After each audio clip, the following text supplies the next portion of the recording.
సుమారు 80 నుంచి 90 మంది వరకు సలహాదారులు, ఉప సలహాదారులు నియమించారు.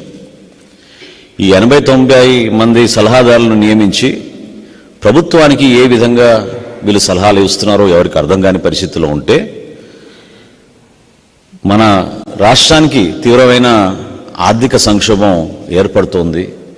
స్టేట్ ఎక్స్చెక్కర్లోంచి అనవసరంగా వీళ్ళకి నిధులు కేటాయించి డబ్బులు వృధా అవుతున్నాయని గౌరవ హైకోర్టులో కేసు వేసినప్పుడు, పిల్ వేసినప్పుడు చీఫ్ జస్టిస్ గారు డివిజన్ బెంచ్ అది ఆ రోజున చాలా స్పష్టంగా దేనికోసం ఇంతమంది మీరు నియమించారు, దీనివల్ల ఎటువంటి సలహాలు రాష్ట్ర ప్రభుత్వానికి వస్తుంది, ఆ సలహాలు మీరు ఎక్కడ ఇంప్లిమెంట్ చేస్తున్నారా, ఇది అన్వారంటెడ్ అండ్ అన్నెసెసరీ అని కామెంట్స్ చేస్తూ మీ పనితీరు చూస్తుంటే రాబోయే రోజుల్లో జిల్లాలో ఉన్న కలెక్టర్లకు కూడా మీరు సలహాదారులు నియమిస్తారేమో అని ఆ రోజున డివిజన్ బెంచ్ చాలా తీవ్రమైన విమర్శలు చేశారు.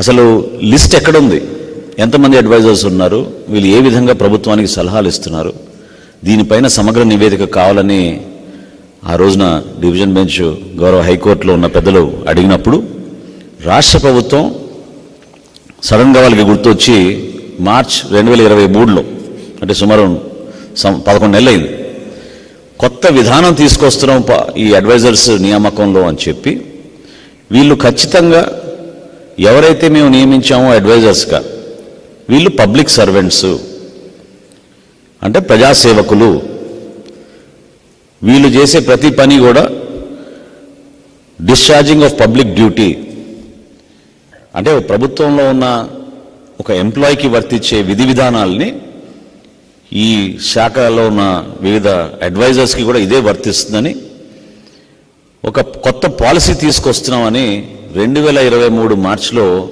రాష్ట్ర ప్రభుత్వం గౌరవ హైకోర్టుకి నివేదిక అందించి ఆ రోజున వాళ్ళు చెప్పారు. కేవలం క్వాలిఫైడ్ పర్సన్స్ని అపాయింట్ చేస్తున్నామని, వీళ్ళ సలహాల ద్వారా ఏ నిర్ణయం రాష్ట్ర ప్రభుత్వం తీసుకోవాలన్నా కూడా ఈ పెద్ద మనుషుల్ని కూర్చోబెట్టుకుని అడిగి వాళ్ళ సలహాలు తీసుకుని మేము నిర్ణయం తీసుకుంటున్నామని ఆ రోజు ప్రకటించారు.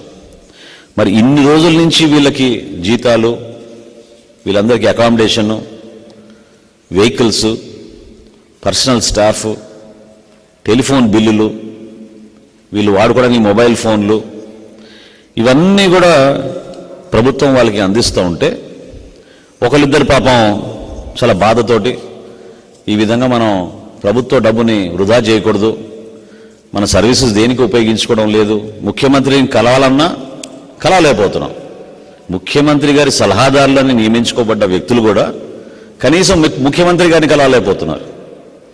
అందులో ప్రధానంగా అటువంటి కాన్షియస్ ఉన్న వాళ్ళు ఎవరైతే మనం కొంచెం విలువలతో కూడిన వ్యక్తులు ఉన్నారో ఒకరిద్దరు రాజీనామా కూడా చేసి వెళ్ళిపోయారు.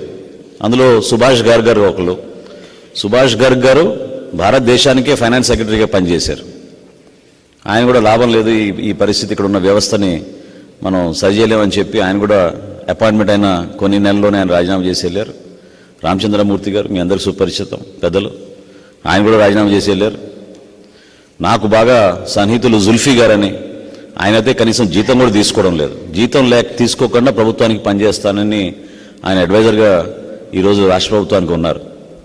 సుమారు 80-90 అడ్వైజర్లకి ఇప్పుడు వరకు ఈ రాష్ట్ర ప్రభుత్వం వెచ్చించింది ఎంత అంటే అందరూ కూడా ఆశ్చర్యపోతారు. ఇప్పటి వరకు వాళ్ళు వెచ్చించింది సుమారు 700 కోట్ల రూపాయలు. 700 కోట్ల రూపాయలు వీళ్ళు ఖర్చు పెట్టారు. 680 కోట్లు టు బి స్పెసిఫిక్. ఈ 680 కోట్ల రూపాయల్లో ఒకే ఒక ప్రధానమైన సలహాదారులు ఎవరైతే రోజు ప్రెస్ కాన్ఫరెన్స్లు పెట్టి పార్టీ కార్యక్రమాల్లో చురుగ్గా పాల్గొంటూ ఉంటారో మన సజ్జల్ గారు, ఆయన ఖర్చే 140 కోట్ల రూపాయలు.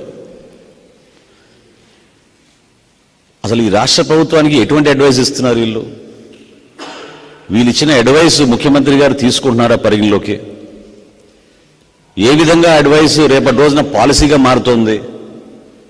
ఇప్పుడు నేను చూసా, మీరు పత్రికల్లో భారీ ఎత్తున అడ్వర్టైజ్మెంట్లు వేసేశారు. విద్యాశాఖలో అద్భుతమైన మార్పులు వచ్చేస్తున్నాయి.